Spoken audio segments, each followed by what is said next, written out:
Sina nafasi nyingine. Mbese muraho mwese? Hamjambo nyote? Muraho mwese? Hamjambo nyote? Dushimiye Imana iduhaye umwanya mwiza. Tunamshukuru Mungu ambaye ametupatia muda mzuri. Kandi si uyu munsi gusa, na sio muda wa leo tu. Tushimiye Uwiteka iminsi myiza yaduhaye tumaze muri iki gikombe cyaho inyuma. Tunashukuru Mungu alitupatia siku njema huku bondeni. Yaduhaye ikirere cyiza, alitupatia hali ya hewa nzuri, ibyigisho binyura imitima, mafundisho yanayoridhisha moyo, yaduhaye ubuhamya bwubaka imitima y'abagenzi, alitupatia ushuhuda unaojenga mioyo ya wasafiri. None aduhaye amateraniro meza uyu munsi ahabwa icyubahiro mu isi no mu ijuru. Ametupatia na mkutano mzuri, jina lake lihimidiwe.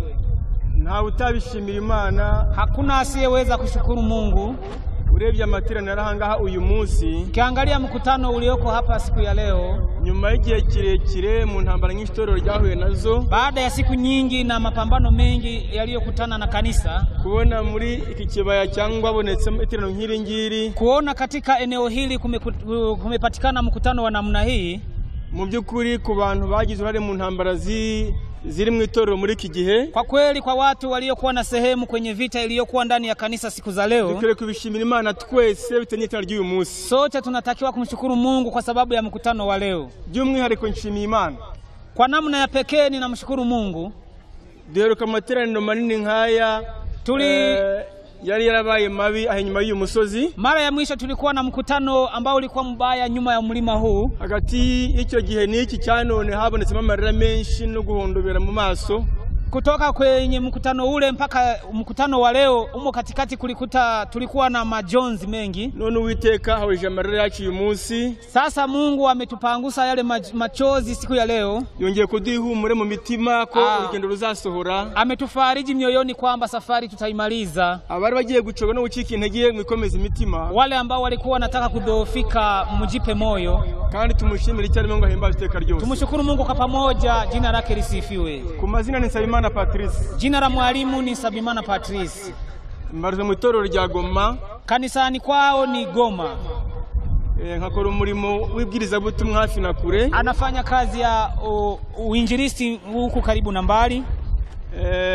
Muri iki gihe Imana yemeye ko mbarizwa mu karere ka Kasindi muri Grand Nord. Katika awamu hii alifanya kazi ya huko Grand Nord, maeneo ya Kasindi. Iyo niyo tumaze igihe. Amemaliza siku nyingi huko. Uwiteka yemeye ko utaha amahoro mu nzira zari zigoye cyane. Mungu alitusafirisha salama katika safari ngumu. Turacyahumeka abazima namwe amakuru ni meza, tubishimira Imana ngimbaza iteka ryose. Bado tunamshukuru, tunapumua uhai, jina lake lihimidiwe milele. Nuko kuko igihe ari kigufi dufite, kwa sababu muda tulionao ni mfupi, tugiye gusenga, tunataka tuombe, tugane ijambo ry'Imana, tujifunze pamoja neno la Mungu. Kandi ijambo twigana, tena neno tutakalojifunza pamoja, navuga ngo urubanza rw'Imana muri iminsi yacu. Linatuambia hukumu ya Mungu katika siku zetu. Urubanza rw'Imana muri iminsi yacu. Hukumu ya Mungu katika siku zetu. Reka dusenge. Hebu tuombe. Data wa twese uri mu ijuru, Baba yetu uliyeko mbinguni, wewe watwiremeye, wewe uliyetuumba, waturindira umutekano muri bihe byose, ulitupatia usalama katika siku zote hizi. Wewe wakomeje kurembera intambwe zacu mu gihe gikomeye, uliendelea kutulinda katika hatua zetu siku hizi ngumu. Wewe wemeye ko uyu munsi bucyara amahoro, ulituruhusu tuamke salama siku ya leo. Wahagaritse induru zari kuma nkoko n'amateraniro yawe, umesimamisha vurugu ambazo zingeivuruga mkutano wako. Umeka abana bahurira muri impinga, umekubali wanako na binti zako wakutane katika mlima huu. Turabigushimiye Mwami wacu, imitima yacu ihimbaze iteka ryose. Tunashukuru Baba, uhimidiwe milele. Nuko utobari ibyaha n'ibicumuro dufite imbere yawe, tusamehe maovu na dhambi zetu tulizonazo mbele zako. Abato n'abakuru uduhe imitima imenyaho icyaha, wakubwa kwa wadogo tuwezeshe kuzitambua dhambi zetu. Uduhe Umwuka Wera agitwike mu mitima yacu, tupatie Roho wako Mtakatifu atufunike ndani ya mioyo yetu. Amaraso y'Umwana watwezeshe, damu ya mwanako iweze kututakasa. Utwemerere kwemererwa nawe nuboneka kurya munsi, tukaboneka amakizo abishimira izina ryawe. Turuhusu kukubaliwa na wewe utakapofunuliwa, basi tuonekane tumekubaliwa mbele zako. Twize byinshi mu minsi tumaze muri iyi centre. Tumejifunza mengi katika siku zilizozimaliza katika eneo hii. No mu gitondo watwigishije kuva bwacya. Tangia asubuhi umetufundisha pia. Unemeye ko n'ubu dukomeza kwiga. Unaturuhusu tuendelee kujifunza pia. Muri twese ntakwisha mugenzi we Mwami wacu. Sote hapa tuweze kufundishana Baba. Ariko ni wewe wenyine uza makene ya buri wese, lakini ni wewe unayajua mahitaji ya kila mmoja. cyo dukeneye kuza kubona amaso yawe ugarutse. Tunachohitaji ni kukuona uso wako utakaporudi, tugaturana nawe mu bikari byawe byo mu ijuru, tuishi na wewe katika makao ya mbinguni. Ariko imbere hari urugendo rurerure, lakini mbele yetu kuna safari ndefu, hari imitego myinshi, kuna mitego mingi. Utuneshereze mwami wacu, utushindie baba yetu, tuoneke amakuru tuzabishimira izina ryawe. Tutakapoonekana mbinguni tulisifu jina lako. Tugiye ku ijambo ryawe ryerekanye n'urubanza. Tunataka kujifunza neno lako linalohusiana na hukumu. Ntawabyumvisha mugenzi we, hakuna anayeweza kumuelewesha nduguye. Ni wewe uzi ubugari bwabyo, ni wewe unayejua upana wake, ni wewe uzi bikenewe kuri twebwe, ni wewe unayejua yanayohitajika kwetu. Twigishe mukiza mwiza, tufundishe mwokozi mwema, tudushure mu maso hawe, tufunulie usoni pako. Abashya n'abamaze igihe muri ubutumwa barahangaye imbere yawe, waongofu wapya na wale ambao ni wazamani katika ujumbe walioko hapa, abashitsi n'ababwiriza ubutumwa bose aho duhuriye hamwe hangaha, wageni na wainjilisti wote tuliokutanika pamoja hapa. Tutahani ijambo ryo mitima yacu, tuondoke na neno lako mioyoni mwetu. Tutahani ngamba nshya, tuondoke na maamuzi mapya. Tudugire icyerekezo data mwiza, tuwezeshe kupata mwelekeo baba mwema. Nibi ntabashe gusaba kandi tubikeneye bibona, na mengine mengi unayoyajua yaliyo mahitaji yetu. Tuzurize mu izina rya Yesu, tujazirizie kwa jina la Yesu. Amen.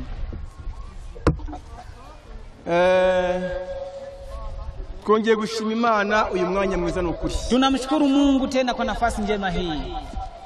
Ibyiza byose niyo bikomokaho, mema yote yanatoka kwake.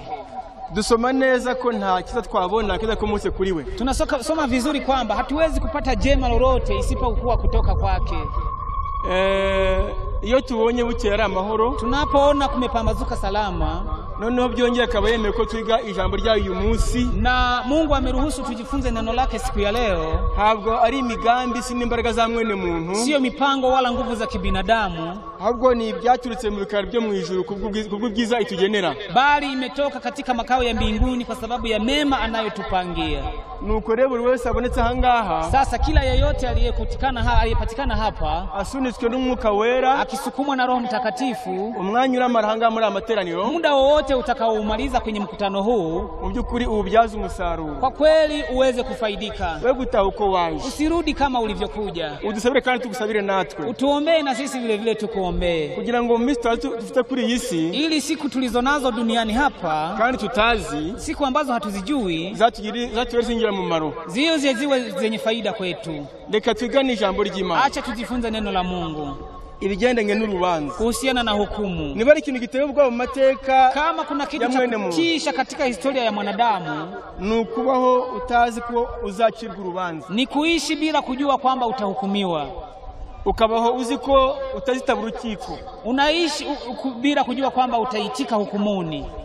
Kubaho utabizi na kaga, kuishi bila kujua jambo hilo ni hatari.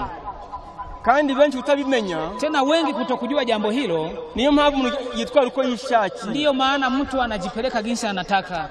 Ukavuga, ukarya, ukambara uko ushaka, unakula, kusema na kuvaa kama unavyotaka, ukajenga imari yawe uko ushaka, unaitawanya mali yako ovyo kama unavyotaka, kuko utazi ko ari gihe uzahamarwa cyo urubanza, kwa sababu hujui kwamba ipo siku utaitwa na kuitwa hukumuni. Ariko mu bintu dukwiriye gutinya, lakini kwa vitu tunavyotakiwa kuviogopa, kandi tukabyitegura ibihe byose, na tunatakiwa kujiandaa kila siku, aho tujya hose kagenda icyo kintu gifite mu bwenge bwawe, popote tulipo tunatembea na jambo hilo mawazoni. Nuko byanditse ngo, imeandikwa kwamba uzapfa rimwe, utakufa mara moja, hanyuma urubanza rwinjire, baadaye hukumu iingie. Mu gitabo cy'Abaheburania ni cya 9, katika kitabu cha Waebrania sura ya 9 au sura ya 9 27 mstari wa 27 au 27, haranditse ngo, pameandikwa hivi: kandi nkuko abantu bagenewe gupfa rimwe, kwa sababu watu wameandaliwa kufa mara moja, hanyuma yaho hakaza urubanza, baada ya hapo hukumu inafuata. Ili ni jambo Uwiteka yishuriye umwanditsi w'ibyanditswe byera. Hili ni neno alilolifunua Bwana. Nukuri, ni kweli. Yaba ari umuntu bivuze, ingelikuwa ni mtu tu aliyesema hivyo, twamugisha impaka, tungempinga. Ariko kwa Uwiteka urivuze, lakini kwa sababu ni Bwana wa majeshi aliyesema hilo, ngo twagenewe gupfa rimwe, kwamba tuliandaliwa kufa mara moja, hibe birangiriye aho ngaho. Eti haiishii hapo. Yabaye wenda umuntu yapfaga, ingelikuwa mtu anakufa, ibyo ntibisubirwemo, habari zake zisirudiwe tena, umuntu yagenda uko ashaka, mtu angetembea kama anavyotaka. Ariko n'igihe uzaba udahari, lakini hata siku ile utakapokuwa umetoweka duniani, iwawe hata kikumenya na gatoya, kwako wameshakusahau, nawe nta kumbukumbu nta kunyira kumenya ikigira mu bwenge bwawe, na wewe hauna kumbukumbu tena ndani ya akili zako, imiryango yawe yarakwibagiwe, familia zako zimeshakusahau, urubanza ruzajyamo, hukumu itaingia tu, izina ryawe riburane, jina lako litaingia hukumuni, utambutswe imbere y'abacamanza, utapitishwa mbele ya mahakimu ya majiji, basuzuma ibyo wakoze byose, wakichunguza mambo uliyoyafanya. Mu gitabo cy'Abakorinto wa kabiri, katika kitabu cha Korinto wa pili, igice cya 5,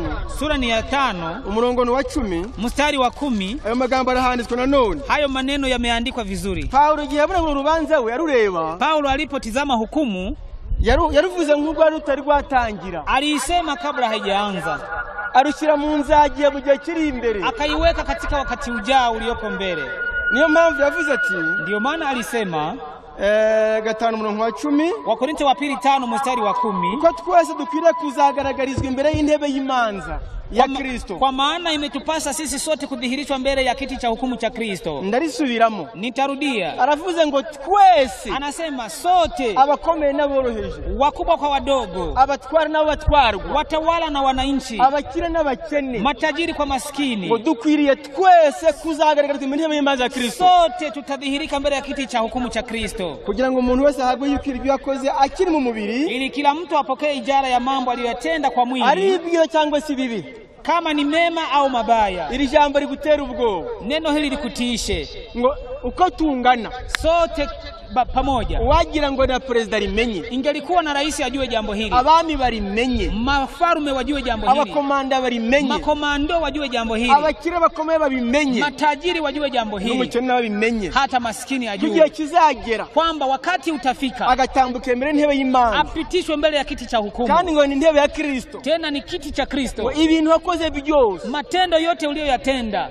ukiri muri uyu mubiri, ulipokuwa hai, ubwo ni yari ukiri umusore, ni wakati ulipokuwa kijana, yari umusaza, ulipokuwa mzee, igihe wari ufite amafaranga, ulipokuwa na pesa, igihe utayafite, ulipokuwa hauna, yari ufite umuryango, ulipokuwa na familia, utawugira, ulipokuwa hauna, ibyo wakoze byose, yote uliyoyatenda byaranditswe, yaliandikwa. Hanyuma baada ya hapo baravuze ngo imeandikwa kwamba mu gihe cye, wakati wake, byari bitari byagera, ilikuwa ni bado haijafika, urwo rubanza rutangire, hukumu hiyo ilikuwa bado haijaanza, ariko aravuga ngo lakini amesema kwamba tuzagaragarizwa, tutadhihirishwa, nuko kwari mu gihe kizaza, ni wakati ujao. Mu byakozwe n'intumwa, katika kitabu cha Matendo ya Mitume 17 sura ya 17 30 mstari wa 13 au mstari wa 30, na nukonje kubivuga Paulo alirudia tena kusema, haranditse ngo Matendo ya Mitume sura ya 17 mstari wa 30, mstari wa 13 na 31, haranditse, ameandikwa hivi: nuko iyo minsi yo kujijwa Imana yarayirengagije, basi zamani zile za ujinga Mungu alijifanya kama hazioni. Iminsi yo kujijwa kwa siku zile za kutokujua, siku za ujinga, utazi ko uzacirwa urubanza, bila kujua kwamba utahukumiwa,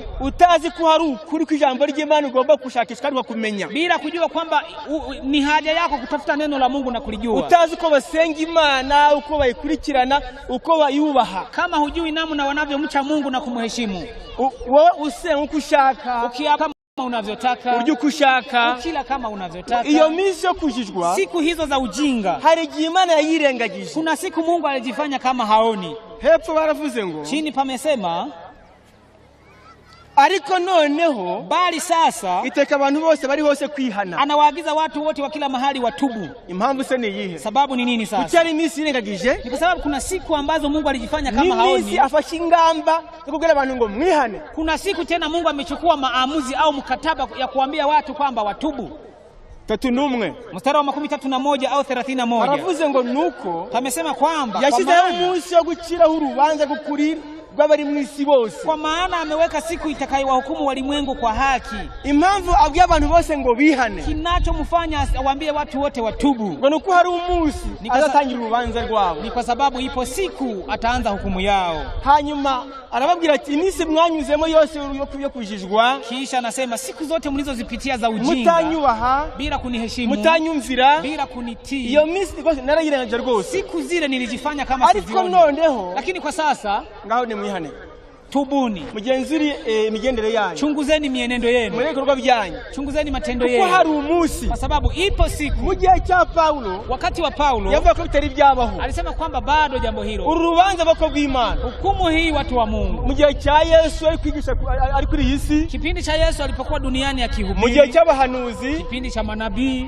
ibihe bya kera byose, nyakati zote za zamani, urubanza mu ijuru rwatangira, hukumu mbinguni ilikuwa bado haijaanza, abo ngo ari umunsi wateganijwe ruzatangira, lakini ilikuwepo siku iliyoandaliwa ambapo siku hukumu itaanza. Hanyuma noneho rero sasa ubwo munsi wagenwe, kwa sababu siku hiyo ilipangwa, ngaho ni mwihane, hebu tubuni, izarucisha umuntu yatoranije, hukumu hiyo kwa mtu aliyemchagua, kandi byabihamirije abantu bose bwamuzuye, na aliwashuhudia mambo haya mbele ya watu wote alipomfufua katika wafu.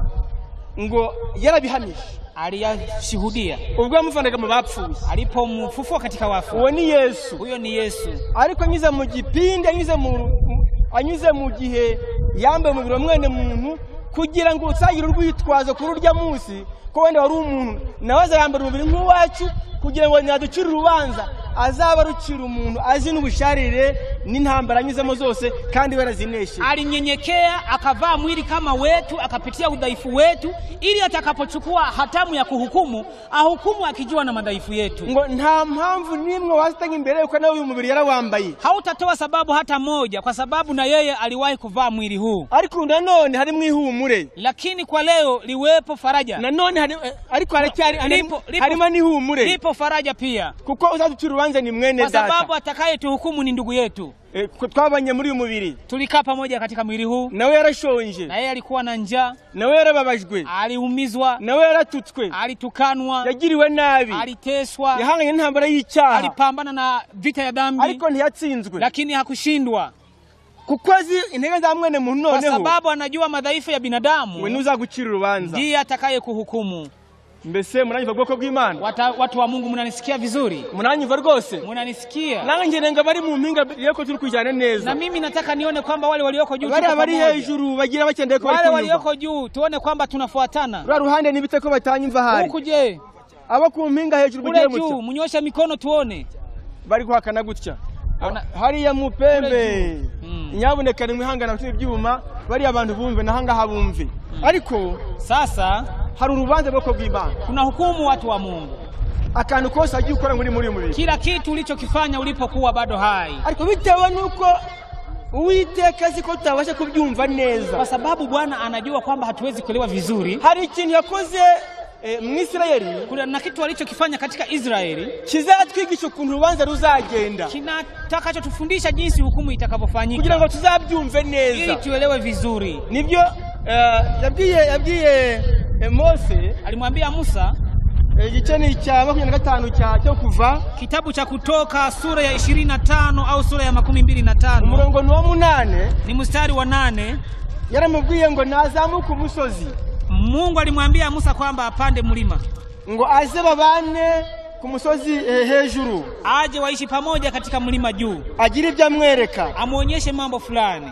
Babanye iminsi 40, alikaa pamoja na Mungu siku 40 au 40, amuha amabwiriza n'amateka, akimpatia sheria na maagizo, amuha amateka 10 yayo, akimpatia amri 10 zake, alianza kucira urubanza ambazo ndizo zitatuhukumu. Mwereka mwereka n'ikindi kintu, akamuonyesha jambo lingine, kitu kingine, amagutembera mu buryo bw'iyerekwa ubuturo bwo mu ijuru, akamuonyesha katika maono hekalu la mbinguni, aho Uwiteka yicaye, ambapo Mungu anakaa. Maze aramubwira ati Mose rero, kisha akamwambia ewe Musa, genda manuka noneho, teremka sasa, ibi mazi iminsi werekwa, haya ambayo umemaliza siku kiyaonyeshwa hapa, ubuturo ubonye mu ijuru, hema ambalo umeliona mbinguni, nugera hasi, utakapofika duniani ubake nkabwo, ujenge hema kama lile. N'umurongo wa 8 ko byanditse, mstari wa 8 imeandikwa hivyo, Kuva 25, Kutoka 25 au 25. Kandi bandemera ubuturo bwera, nao na wanifanyie nao wanifanyie patakatifu, ntura hagati muri bo, ili nipate kukaa katikati yao. Niko yabwiye Mose, ndivyo alivyomwambia Musa, genda wubake ubuto bitubuturo bwera, nenda kajenge hekalu takatifu, hanyuma nimwo nzatura, kisha nitakaa mahali hapo. kandi ubwo amubwira ko bizagenda. Tena amemwambia jinsi itakavyofanyika. Ubwo buturo bwubatswe, hekalu hema hilo jinsi lilivyokuwa limejengwa. Bavandimwe tubwiga, wandugu tunapojifunza hapo, ntukanyokira ku mateka yabo gusa. Usijifunze historia tu. Ahubwo harimo ibyigisho bigera muri bibiri bikomeye. Bali kulikuwa na masomo mawili muhimu. Uko Imana yachunguye mwene muntu kizana mu cyuguna mu gihe kizaza. Jinsi Mungu alivyomkomboa mwanadamu na jinsi atakavyomkomboa wakati ujao. Umuharimo yanyigisho. Kulikuwa na fundisho hilo. Ariko harimo n'ikigo cy'urubanza rwarurimo. Lakini kulikuwa na fundisho la hukumu ndani. Ubwo bari kuzigira ku buturo bwera. Ambaro wangelijifunza kupitia hema takatifu. Mu gitabo cy'Abaheburania cya 9. Katika kitabu cha Waebrania sura ya 9 au sura ya 9. Yari inzu nini cyane kozwe mu hema. Yaramanutse arayubaka. Aliteremka akajenga lile hema. Mu kuryubaka, katika kujenga, ari ibyumba biri muri iki gice cy'Abaheburania cya 9. Alilipatia vyumba vinavyopatikana kwenye Waebrania sura ya 9. Uhere ku murongo wa mbere, kuanzia mstari wa kwanza kugeza ku murongo wa 5 ngira ni mpaka mstari wa 5. Haranditse ngo, pameandikwa hivi: Isezerano rya mbere naryo ryari rifite imihango y'ubutambyi, rifite n'ahera h'isi, kuko hariho ihema ribanzirizwamo, ryari mu gitereko cy'amatabaza n'ameza n'imitsima yateretseho imbere y'Imana, rikitwa ahera. Iyo nzu unasoma nawe simbizi. Basi hata agano la kwanza lilikuwa la kawaida za ibada na patakatifu pake pa kidunia, maana hema litengenezwa ile ya kwanza mlimokuwa na kinara cha taa na meza na mikate ya onyesho, ndipo palipoitwa patakatifu. Patakatifu rakoze cyane. Ngo mukubaka iryo hema, katika kujenga hema hilo yalikizemo icyumba kibanzirizwamo. Aliweka chumba cha kwanza ngo kitwa ngo na hera, kinaitwa patakatifu. Kandi ngaho hera, tena patakatifu hapo harimo igitabo cy'amatabaza, kulikuwa na kinara cha taa, harimo na meza ateretsemo, kulikuwa na meza n'imitsima yateretseho imbere y'Imana, na mikate ya onyesho ikiwa mbele za Mungu. Nuko ati kisha hirya umwenda kandi yigenyegambo ikinze, tena nyuma ya pazia lile la pili, nukuvuga ngo icyumba cyari kigabwe gisojejwe n'umwenda ukinze umeze nka rido. Ni kusema kwamba chumba kilikuwa kimegawa lakini kimegawa na hema ambalo liko kama pazia. Inyuma hiyo rido, inyuma hiyo mwenda ukinze, nyuma ya pazia lile hari hema hitwa ahera cyane. Kulikuwa na chumba cha pili kinaitwa patakatifu pa patakatifu. Aho hakabiri rero, hapo pa pili hari mwisanduku y'isezerano. Sehemu hiyo ya pili kulikuwa na sanduku la agano. Yagirizwa izahabu impande zose. Kulikuwa kumefunikwa na dhahabu pande zote. Iri mu rwabya rw'izahabu. Hiyo sabato yenu. Ngaho twumve neza. Hebu tuelewe vizuri. Aramubwiye ngo, amemwambia hivi: wera mu kwezi kwa mbere kwa Kiyahudi, kuanzia mwezi wa kwanza wa Kiyahudi, kwa kabiri, mwezi wa pili, kwa gatatu, wa tatu, kwa kane, wa nne, kugera kwezi wa karindwi, mpaka mwezi wa 7, umwenda ukingirije ahera cyane, pazia linalogawa patakatifu, linalofunika patakatifu, nta guhengerezayo. Hakuna ambaye angesubutu kuangalia kule. Habaga hakinze gusa, kulikuwa kumefungwa. Ngo ariko bazahakingura, lakini watafungua tariki 10 mwezi wa karindwi kwa Kiyahudi, tarehe 10 mwezi wa 7 mwezi wa Kiyahudi. Amategeko yaravuga ngo, sheria ilikuwa inasema hivi: mbele yuko yinjira, kabla kuhani aingie pale, daboro mbere ko no munsi ugera, kwanza kabla siku ile kufika, zari mirongo nsimbutse, kuna mistari ambayo imeiruka. Uhere ku tariki ya mbere mwezi wa karindwi, inayosema kwamba kuanzia tarehe 1 ya mwezi wa 7 kugera tariki ya 9 mpaka tarehe ya 9 yari iminsi yo kubateguza kuko munsi ko ugiye ubegereje. Zilikuwa ni siku za kuandaa kwamba siku ile kuu inakaribia. Kandi impanda zaravuzwaga, tena baragumu zilikuwa zikipigwa mu gihugu hose, ku misozi hose zavugira, milimani kote zinasikika, bati bwoko bw'Imana mwitegure, kwamba taifa la Mungu jiandaeni, wa munsi komeye urasohoye, ile siku inakuja, wa munsi impanga ndakomeye, ile siku ya upatanisho inakuja. None wabaga afite ikibazo na mugenzi we, aliyekuwa na shida na ndugu yake, wende arazubaye mu minsi yatambutse, labda kama alizubaa siku zilizopita, agatira karepara agasanisana na mugenzi we, anaanza kujitayarisha na jiunga na ndugu yake. Aho mukimana alipomkosea Mungu,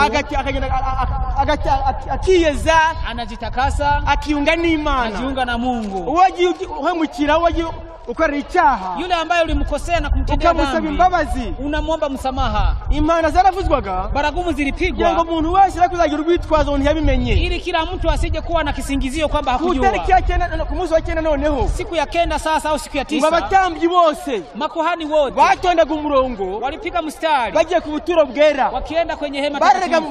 Baraga mu rupango barahararaga, walikuwa wanalala pale kwenye rupango. Iteraniro ryose Israeli, kusanyiko lote la Israeli, babaga bavuye mu mfuruka enye z'igihugu, walikuwa wanatoka katika sehemu nne za nchi. Nta muntu numwe utazahagera, bose bagomba kuhaza. Wote kabisa wanakusanyika pale, maze bakuza imbere y'ubuturo bwera, na wanajaa mbele za hema baje kwitaba takatifu wakiitika hukumu. Baje kumva nibase kana kabo byaremewe, wanakuja kusikia kwamba toba yao ilikubaliwa. Ariko amatungo bagiye batanga ihongerero kuri butekana byemeye, waone kwamba mbuzi walizozileta kwa ajili ya sadaka ya dhambi zao Mungu alikubali. Uwo munsi bwoko bw'Imana, siku ile taifa la Mungu, Mwisraeli yose, ndani ya Israeli yote, mu mateka yabo, katika historia yao, uwo munsi aruteye ubwoba. Ndiyo siku iliyokuwa inatisha. Uwo munsi, siku ile, nta muntu yagomba gukora umurimo wari wose ushoboka. Hakuna mtu ambaye angetakiwa kufanya kazi yoyote. Ntagombye kurya na gatoya. Hakuna ambaye angepaswa kula kitu hata kidogo. Kandi baga bamaze iminsi bitegura, tena wangemaliza siku nyingi wakijiandaa. Mubare batonze imirongo bavuye mu mpinga hirya no hino ba Yerusalemu bose, Walawi wakijipanga mistari kutoka huku na kule.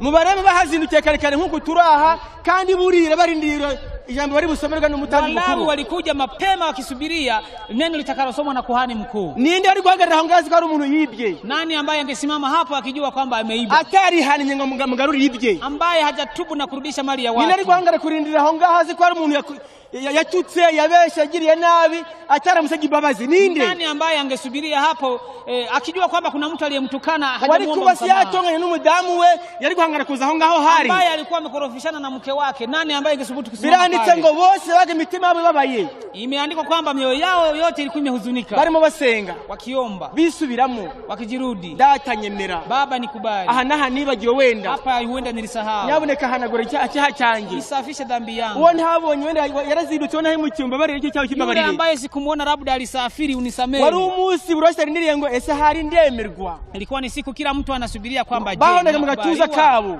wote walikuwa wanajipiga kifuani. Nta muntu akakomeye aho ngaho, hakuna mtu aliyekuwa anasema yeye ni mashuhuri. Abafite amafarashi abakira bagira tiongiyo, matajiri wenye mafarasi walikuwa wanaacha. Wari umunsi mubi ku banyabyaha, ilikuwa ni siku mbaya kwa wenye dhambi. Wari umunsi mwiza ku bakiranutsi, ilikuwa ni siku njema kwa wenye haki. Wari umunsi w'ubutane ku banyamiryango wao unuzabatereje muri batarukana bugiteka ryose. Rudia tena. Wari umunsi w'ubutane ku banyamuryango, ilikuwa ni siku ya kuachana katika wanafamilia. Ni butari haniye endapo hujatubu. Biranditse ngo kuri umunsi, imeandikwa kwamba siku ile umutani mukuru gahera cyane, mkwani mkuu aliingia mahali patakatifu, yamanje yiyeza, amejitakasa kwanza, ikimasa cye, ameleta kafara yake, yitambira ibyaha bye, ametoa kafara kwa ajili ya dhambi, yeje umuryango we, ametakasa familia yake, akabasaba ihene ebyiri, anawaomba mbuzi 2, maze kisha agafindira izo hene zombi, anaweka mtihani kwenye zile mbuzi zote, kugira ngo ahitemo imwe ari butambirire ibyaha byabo, ili ichaguliwe moja itakayokuwa kafara juu ya dhambi zao, niyagenda ikikorera ibyaha byabo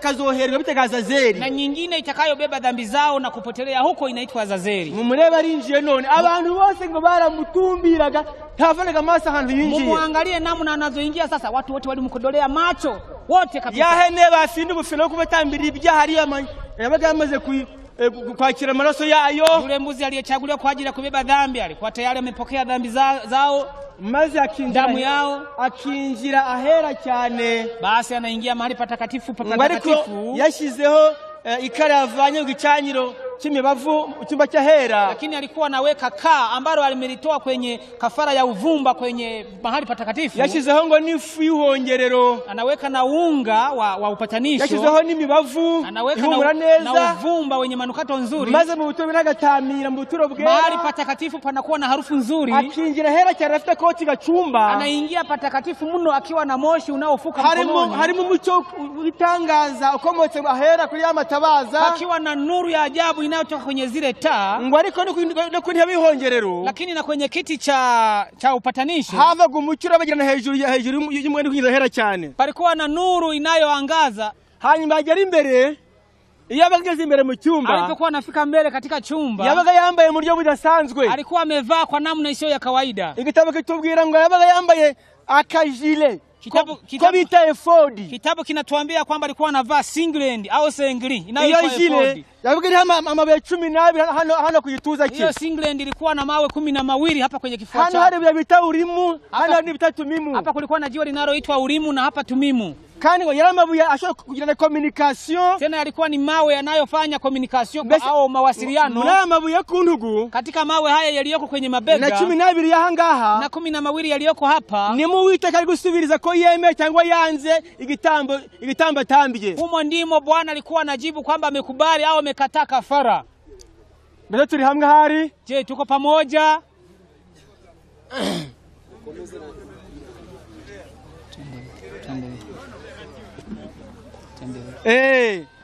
Hanyuma ubwo bihagaze imbere y'intebe y'ihongerero, alipokuwa anasimama mbele ya kiti cha upatanisho, yabaga afite amazina, alikuwa na majina y'abakuru b'imiryango yose ari ku mutima we, ya wakuu wa familia 12 ndani ya kwenye kifua chake. Aza amazina yabo, alikuwa anajua majina yao. Wenda kavuga ati Reubeni, alikuwa anaita kwa mfano Reubeni. Yabavuze izina rye, akisema jina lake. Niba mu muryango wa Reubeni harimo ikibazo, ikiwa katika familia ya Reubeni kuna shida, harimo umuryango utaricujije, ambayo haijatubu, harimo umuntu utazwi ariko wihishiye wikishire umunyabyaha, ikiwa kuna mtu aliyejificha ndani, amejificha na dhambi zake, Uwiteka agasubiriza muri ryabuye rya Reubeni ryahangaha. Bwana alikuwa anajibu kupitia jiwe la Reubeni hapa, nibuye rya Tumimu rya hano, na jiwe la Tumimu la hapa, hakazama kamenyetso k'agacurunaka, kalikuwa kanakuja ishara ya kawingu fulani, gasobanuye ngo hari ikibazo ntango mwemereye, anakoonyesha kwamba kuna shida sikukubali. Yabaga yemeye igitambo cy'umuntu, alipokuwa nakubali kafara ya mtu, izina ry'uwo muryango, ibuye ry'izina ry'uwo muryango, jina la familia ile, nibuye rya urimo hano ku buryo, na jiwe la urimo hapa kwenye ukulia, habonekamo umucyo ugaragaza ko igitambo cyabo cyemewe. Kulikuwa kuna dhihirika nuru inayodhihirisha kwamba kafara yao imekubaliwa. Bwoko bw'Imana, enyi watu wa Mungu, hari ahantu hateye ubwoba, ilikuwa ni nafasi ya kutisha. Aho niho hapo ubwo bufindo nibo bwafashe wa mugabo wibye, agahisha ibyo yibye akabihisha mu ihema ryiwe, abantu bakaruha bakamushakisha bakamubura. Yafashwe nayo mabuye ya umwe turimo. Yule mwanaume aliyeiba kwenye kipindi cha Yoshua, yule mwanaume walimtafuta kosa, lakini aligunduliwa na ile Urimu, ndio iliwasaidia kumgundua. Maze ubwo abagarangije twihuse boko bw'Imana, tunapoharakisha watu wa Mungu, haraba amazina yabo yemerwaga, kuna wengine majina yao yalikubaliwa, hari nabo yango amazina yabo yabagarejwe takangwa, wengine majina yao yalitupiliwa mbali na kukataliwa. Arahirwa wabaga uwo munsi mutambi yasohotse yerembere igitambo cye. Heri mtu yule ambaye siku ile alikuwa kafara yake inakubaliwa. Ubwo abagarangije, alipokuwa na mariza, abantu bari hanze, watu wakiwa nje, barindiriye gusomerwa urubanza, wamesubiria kusomewa hukumu. Nta byo kwineza byabaga bihari, hakuna mambo ya kujifurahisha pale, hakuna mzaha pale katika imani. Uroza alikunihira mu mutima we, kila mtu alikuwa anajuta moyoni. Bakabona umutambi arasohotse, wanaona kuhani anatoka. Yabaga sohotse ngo byari iteko ryabo ryari ko mutumbira bose mu gahanga. Sheria pale ilikuwa inasema kila mmoja mkodolee macho, amuelekee macho kabisa, kugira ngo niba warihanye, ili kama ulitubu vizuri cyane butarihanye, au kama hujatubu ikugaragareho, idhihirike kwako. Ngo bagatarihanije, yule ambaye alikuwa hajatubu, uwo mwanya kimutumbira cha alipokuwa yasesaga ibibembe, hapo ukoma bikamenyekana ko uyu muntu watihanye. Ilikuwa inadhihirika kwamba mtu huyu hajatubu, agahinduka ishano mu bandi, basi anageuka shida kwa wengine. Biranditswe ngo bagomba kumufata, yaravuze ngo utazibabaza kuri uwo munsi. Andiko lilikuwa limeandika kwamba yule ambaye hatajitesa katika siku ile, utarihanye neza kuri uwo munsi, yule ambaye hajatubu vizuri, wari umunsi wanyuma gusara ku muryango we n'itorero, ilikuwa ni kuaga familia yake na kanisa. Bakaje kumwohera mu butayu yazagwa, wanamfukuza, wanamtupa huko jangwani atakapofia huko. Noneho babandi bihariye by'ukuri, sasa wale waliotubu kikweli kweli ibyaha byabo, dhambi zao, akabishyira kuri yahene yabaga yatoranyije twa Azazeli, izabyikorera maze kagende kaje koherwa mu butayu hamwe n'ibyaha by'Isirayeli yose. Dhambi zao zilikuwa zinawekwa juu ya yule mbuzi Azazeli ambaye atabeba dhambi zao huko jangwani na kufia huko milele. Ibyo byandikwa kutwigisha bako bw'Imana. Hayo yaliandikwa kwa ajili ya kutufundisha nyinyi watu wa Mungu. Mu cyakisho nababwiye, katika sura ile niliyowaambia ya kitabu cha wazee na manabii, baravuze ngo ntabwo ari amateka arangirira aho ngaho. Pamesema kwamba sio historia itakayoishia pale. Katika kitabu cha Waebrania sura ya 9, 23 mstari wa 23 au mstari wa 23 haranditse ngo pameandikwa hivi, nuko rero byari bikwiriye ko ibishanga by'ibyo mu ijuru. Sasa ingetakiwa vielelezo ya mbinguni, ariko siko muhumvise neza aha, kwamba mumeelewa vizuri wapendwa. Kazi ya Hebrew 8:2 8:2 ari twasoma. Tuanze Waebrania 8:2. Waebrania 8 mstari wa 2. Cyangwa duhere ku wa mbere haranditse ngo mstari wa kwanza. Mu byo tuvuga igikomeye ni iki ngiki. Dufite umutambyi mukuru umeze atyo, wicaye buryo bw'intebe yikomeye cyane yo mu ijuru, ukora heraho mu ijuru, heraho mu ihema ry'ukuri, iryo abantu batabambye ahubwo ryabambwe n'Umwami Imana. Basi katika hayo tunayosema na neno hilo kuu ndilo hili, tunaye kuhani mkuu wa namna hii aliyeketi mkono wa kuume wa kiti cha enzi cha ukuu wa mbinguni. Aravuze ngo, amesema hivi, mbona tuvuga igikomeye niki? Tunayoyasema yote neno kuu ndilo hili. Ibi bitambutse na amateka, hayo tuliyoyapita ni historia. Ngo ariko kuri twebwe, lakini kwetu sisi natwe umurimo nk'uwo nguwo neza neza, nasi kazi ile ile kama uri mu ijuru ku mpamvu zacu, ipo mbinguni kwa ajili yetu. Twe ntari ubuturo bwo mwisi tuzitabe ngo badukire urubanza. Oya, sisi hatutaitika katika mahakama ya duniani ili watuhukumu. Ni ubuturo bwo mu ijuru, bali ni katika hema ya mbinguni, butabambwe n'amaboko y'abantu, hema ambayo haikutengenezwa na mikono ya wanadamu, ni Imana nyine bubambiye, bali ni Mungu aliyetengeneza hema ile. Naravuze ngo, sasa ameandika nubwo buturo bwo mu ijuru, ile hema takatifu ya mbinguni, nkuko mwisi habaga umunsi, buri munsi abantu bihana ibyaha, hakabaho n'umunsi ibyaha byabo bizezwa burundu n'ihema rikezwa, ngo no mu ijuru niko byari bikwiriye kumera. Kama ilivyokuwa duniani watu walitenda dhambi na kuzitubu, lakini inapatikana siku moja ya kuzisafisha milele, hata mbinguni picha bana abantu bose amahoro. Jifunzeni kuishi na watu wote kwa amani no kwezwa na kutakaswa, kuko umuntu utejejwe, maana yule asiyetakaswa ntazareba Umwami Imana, hata muona Mungu. Bwoko bw'Imana, enyi watu wa Mungu, icyo utemerewe kandi ntemerewe, kile ambacho huruhusiwi na mimi siruhusiwi, nduwera, ni kusema kwamba mimi ni mtakatifu, nduwera, mimi ni mtakatifu. Ariko biranditse yuko, lakini imeandikwa kwamba igihe Yesu ataje kubicu, Yesu atakaporudi akiwa mawinguni, ngo bazasanga bamutegereje, wale atakaowakuta wamemsubiria, alasanga ngo mico yabo, atawakuta katika tabia zao, ntacyo mutima waciraho urubanza, roho zao haziwashtaki, bazarangana ko hari umuntu babwiye nabi bamubure, wataangalia kwamba kuna mtu anayeweza kuambia vibaya wamkose, deni basange ntawe, atatafuta mwenye deni wamkose, bazabara amahoro n'abadamu n'abagabo babo bose bari amahoro, watakuwa na amani na wake zao na waume zao, waturanye ntawe uzamushinja icyaha, kwa majirani hakuna atakayekuwa na mshtaki dhambi. Mbese kuri muntu ntinyutinyi nguyu, mbona unaniogopa mimi au unamogopa mwingine kwa ajili ya dhambi zako? Wakati ule utakapofika, je, tugihumeka umukabazima, tukiwa na roho ya wenye hai, reba ahantu wavuze nabi ugende bitugende hategure, chunguza uliposema vibaya uende urekebishe, uwasuzuguye ugende musaba imbabazi, uliye mdharau uende kamaombe msamaha. Niba ari kintu Imana yanga, kama kuna kitu ambacho Mungu anakichukia, ni kwa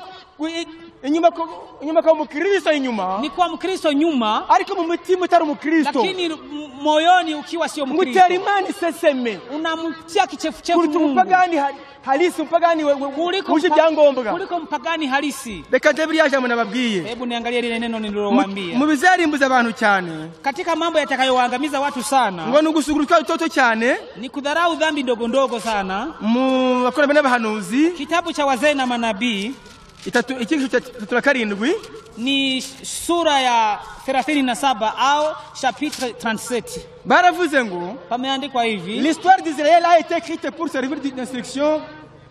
Ntabwo arahanga samahani, ahubwo ni mu cyiciro cya 70 kivuga Yakobo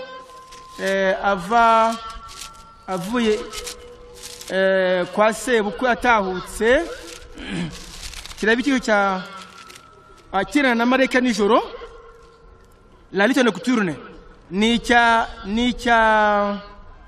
la lutte nocturne, intambara ya nijoro, ni cyo cya samahani gatoya, kugira ngo nkirebe kidufashe kuri rangingo. Harimo ijambo rwose numva twaganira rikamfasha kuri ingingo vizuri. Ukurasa ni cya 18, ni chapitre 18, ni sura ya 18, haravuga mujaribu kukosoa pale mkomeandika, mukosore kwa mwanditsi samahani, mukosowe, ni sura ya 18. Satan incite beaucoup de personnes à croire que le Seigneur passe l'éponge sur les petites fautes.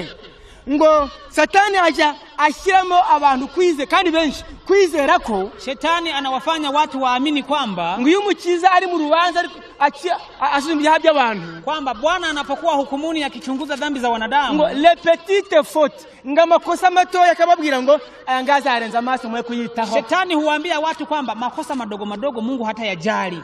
Kwa kundi bese umuntu areba igitsure, kama vile mtu anavyomwangalia mtu mwingine kijicho, kwa kundi umuntu akoresha sinye gusa urutoki kandi aneguranye, kama vile mtu anavyomkejeli mwingine kwa kidole, kwa kundi umuntu yangira undi mu mutima, kama vile mtu anavyokuwa na chuki moyoni uko ntayibonye kumva nta kibazo, kwa sababu anaona kwamba hakuna shida. Kwa kundi umuntu mutuka tujambo y'igitutsi ariko ritoya risa n'iryangushe, kama vile unamtukana mtu matusi madogo madogo. Ngo Satani yabwira abantu aja bashyiramo ngo mu byo yakonda na mu byo akira witeka ibi ntabwo yabyitaho. Shetani huambia watu kwamba usijali na hayo, Mungu hata shughulika nayo, hayo ni madogo. Baravuze ngo imeandikwa hivi, le voix de Dieu envers Jacob montre au contraire qu'il ne tolère ni ne sanctionne aucun mal quel qu'il soit. Ngari kuburyo Uwiteka yahanye Yakobo, lakini jinsi Mungu alivyomwadhibu Yakobo, uko bahanganye nijoro ryose, jinsi walivyopambana usiku wote, bigerekana ibinyuranye nuko Satani abwira abantu, inaonyesha kwamba ni tofauti na yale maiwazo anayowaambia watu Shetani. Ikintu kibi cyose, chochote kinachoitwa dhambi, ikintu kibi cyose, chochote kiovu, cya kintu ukora uyakababara, kile unachokifanya na kumhuzunisha huyu, cya kintu uvuga mukomerekeje, kile unachokisema na kumjeruhi huyu, kwa kubeshera mugenzi wawe, kule kumsemea uongo ndugu yako, ni mwatondeka nyinshi kurusha abavandimwe, unaweza mkaorodhesha mengi kuliko mimi. Ikibi cyose ntabwo utakihanganira gatoya, maovu yote Mungu hata yavumilia. Tout individu qui tente d'excuser ou de cacher ses péchés, buri muntu wese gerageza guhisha ibicumuro bye akagereza kubishira, yeyote anayefunika dhambi zake, qui le laisse non confesser et non pardonner sur le lit du ciel, akabireka bikaguma mu gitabo cyo mu ijuru bidahanaguwe atabyatuye bitihanwe, yeyote anayeziacha na kuzibakiza katika vitabu vya mbinguni bila kuzitubu, il sera vaincu par Satan. Bijanze bikunze bitinde bitebuke Satani azamunesha. Upende usipende Shetani atakushinda.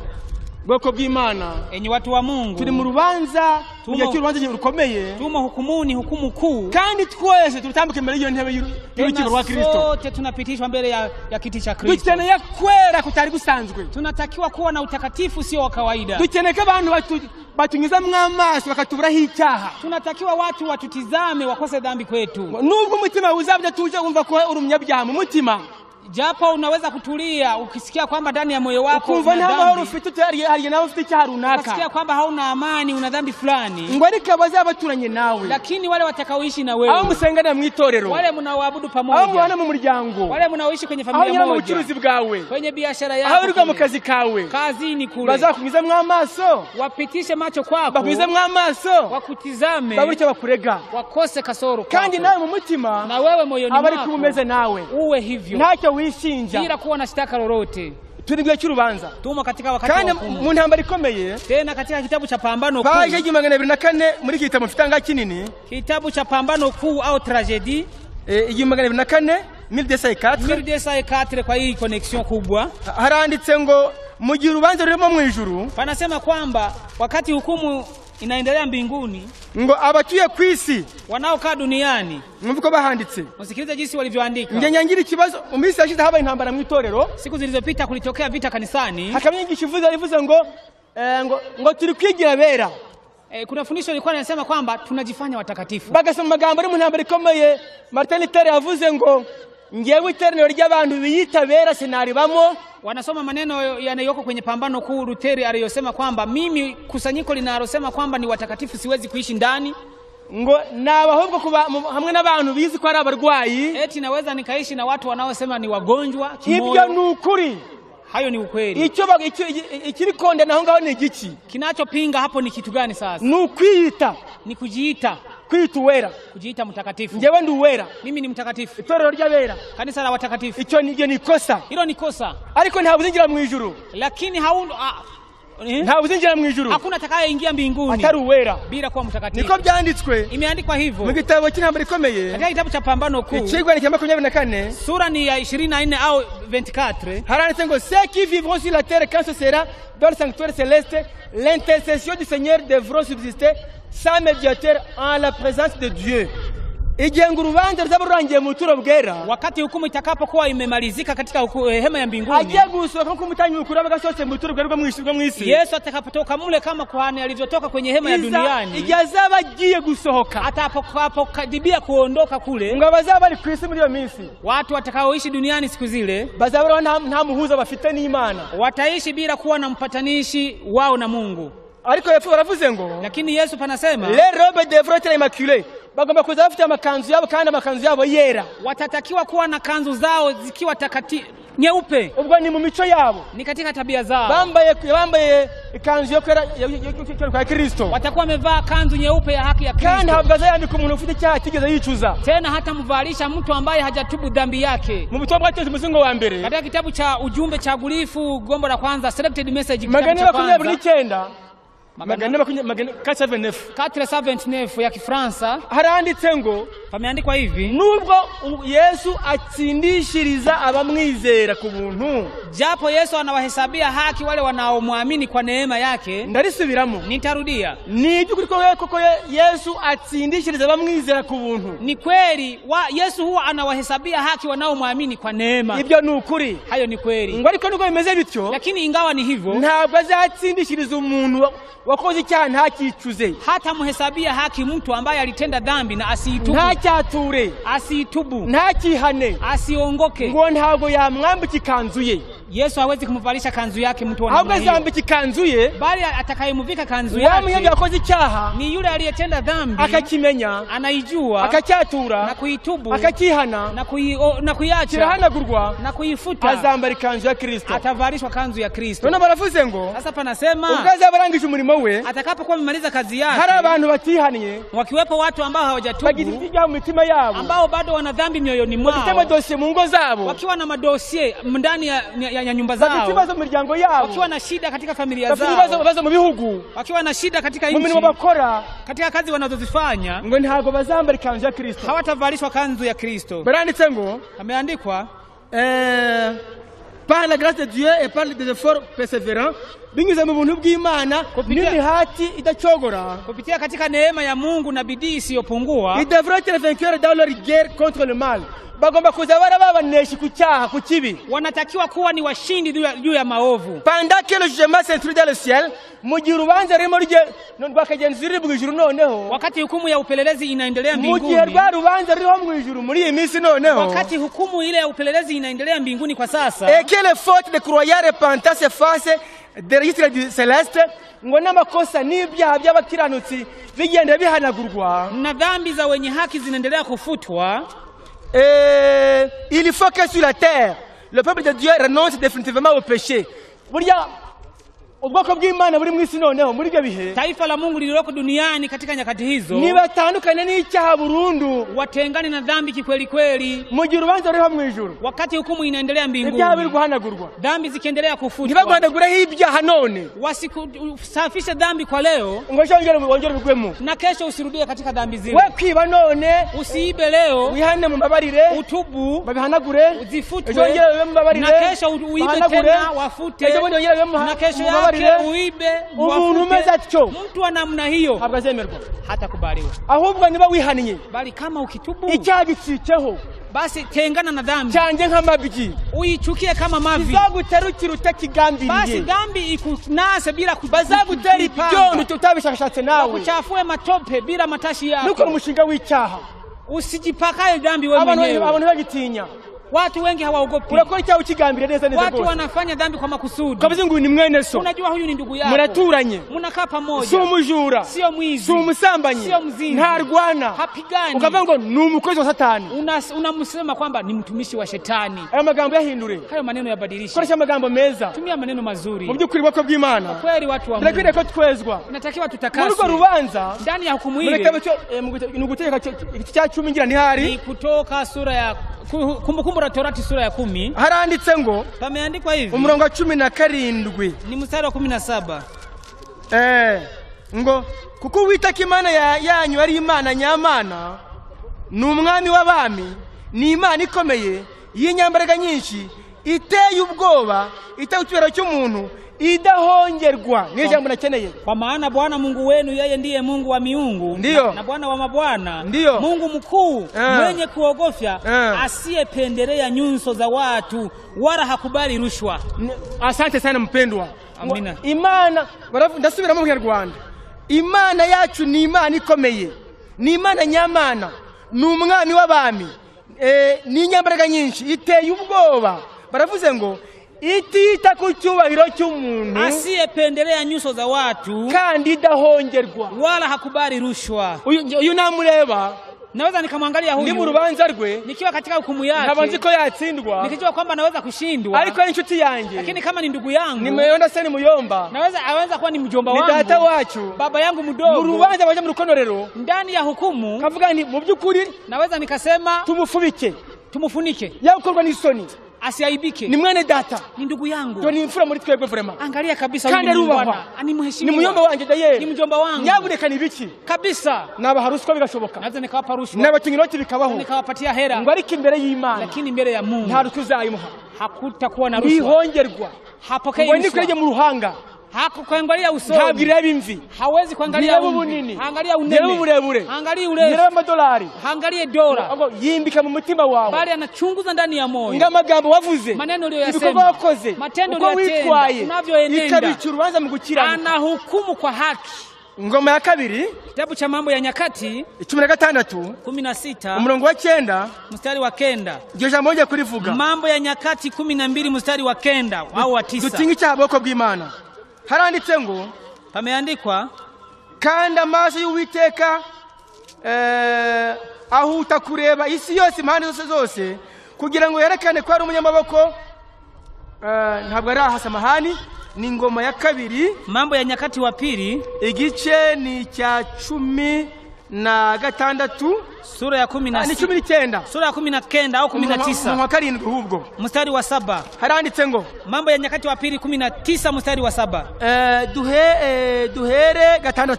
Tuanzie mstari wa 6. Abo bacamanza arabategeka ati, muramenye ibyo mujya gukora, kuko atari abantu mucirira imanza, ahubwo n'Uwiteka, kandi ni uri kumwe namwe mu kimanza.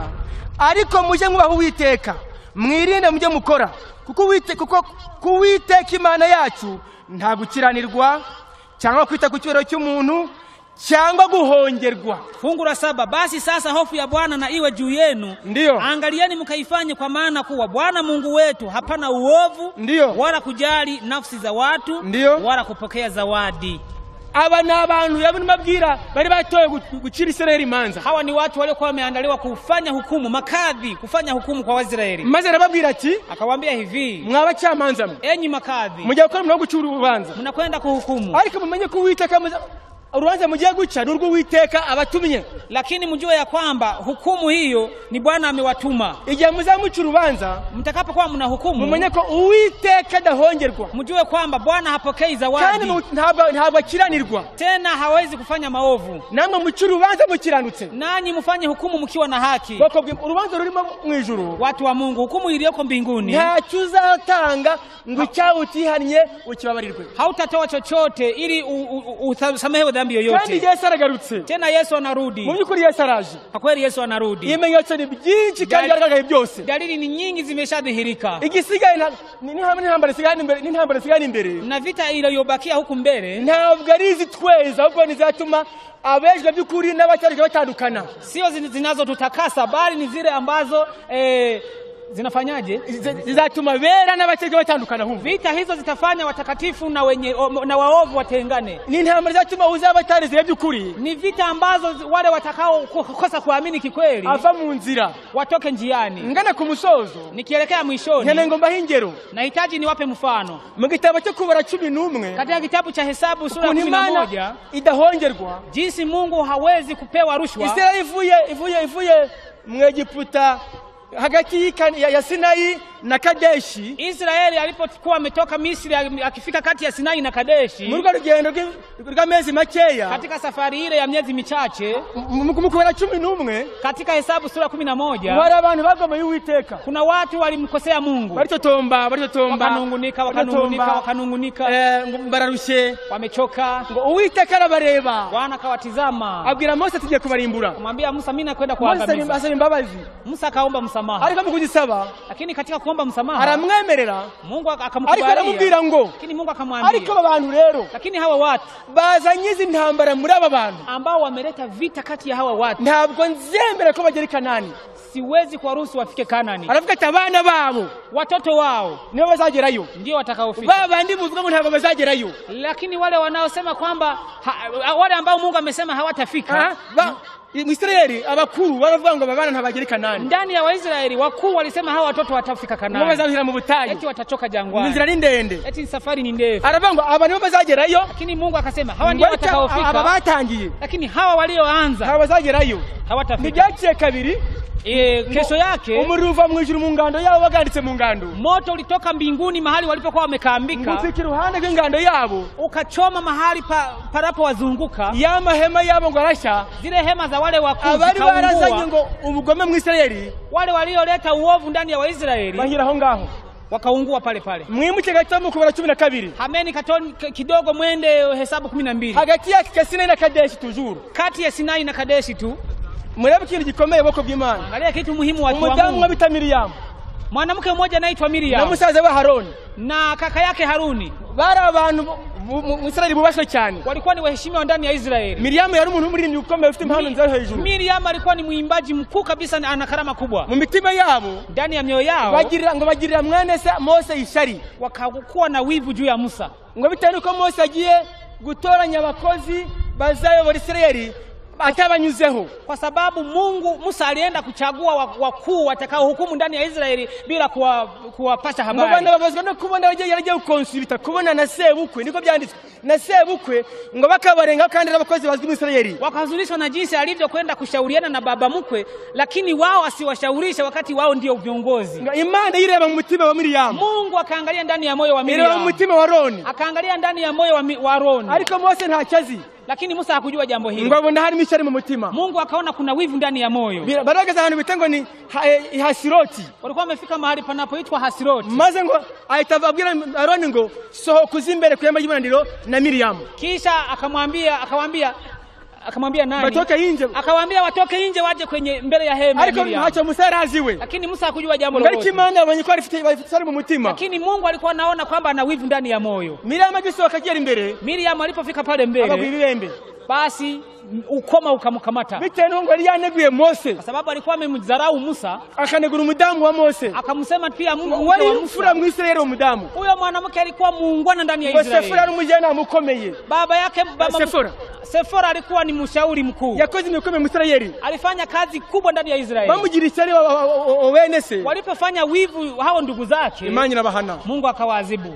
Imana irera nta cyayihanganira. Mungu ni mtakatifu, hawezi kuvumilia dhambi. Jija muri kubara 14. Kienda Hesabu 14. Babandi bazi inkuru incha mugongo bavuye Kanani. Wale walioleta habari ya kukatisha tamaa walipokuwa wametoka Kanani. Israeli yarashika umugongo, urukende rugacika. Habari ile ikawafanya Waisraeli wakate tamaa. Babiri bagahenda gose bikabananira. Wawili wakabembeleza lakini kashindikana. Imana irayibabaza. Mungu akawauliza. Biranditse ngo bahise bahanwa. Hapo waliadhibiwa. Yemwe muri 16 mukubara. Nenda Hesabu 16 pia. Kora, Datani na Abiramu. Kuna Kora, Datani na Abiramu. Icyo bakoze bagomera Mose. Walimudharau, walimkosea Musa pia. Nta Imana yabyihanganiye. Mungu hakuvumilia hayo. Isi yarabamize. Dunia iliachama na kuwameza. Njya gusoza. Nikielekea mwisho. Mu Petero wa kabiri cyane cya 4. Waraka wa pili wa Petero sura ni ya 4. Ku murongo rwa kabiri rwa Petero. Waraka wa pili wa Petero. Ngira ntimaze rwa mbere ahubwo hari cyane cya 4. Igice cya n'urwandiko rwa mbere rwa Petero. Igice ni cya 4. N'urwa kabiri. Samahani. Waraka wa pili wa Petero. Igice cya 2. Umurongo ni wa 4. Sura ya pili mstari wa 4. mutega amatwi bako bw'Imana. Tegeni masikio watu wa Mungu. Kuko bw'Imana itababariye abamarayika bakoze icyaha. Kwa kuwa bikabajugunya mu mworera. Kwa maana ikiwa Mungu hakuwaachilia malaika waliokosa bali aliwatupa shimoni.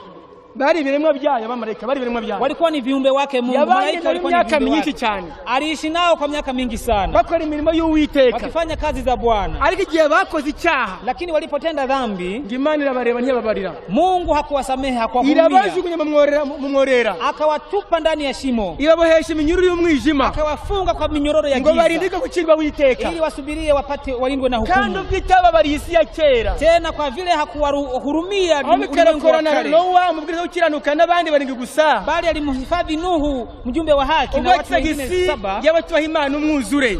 Hapo alipoleta gharika juu ya ulimwengu wa wasiomcha Mungu. Kandi ubakiriye Uwiteka Sodomu na Gomora. Tena akaihukumu mji wa Sodomu na Gomora. Itwitse midugudu. Akipindua na kuifanya majivu. Ikayigirivu. Akaifanya majivu. Reka nse nusubi inyuma mu Hebrania 2 noneho. Hebu nirudi kwenye Waebrania sura ya 2. Mucumbure hano twari tugeze muhunge n'iri jambo riri ahangaha.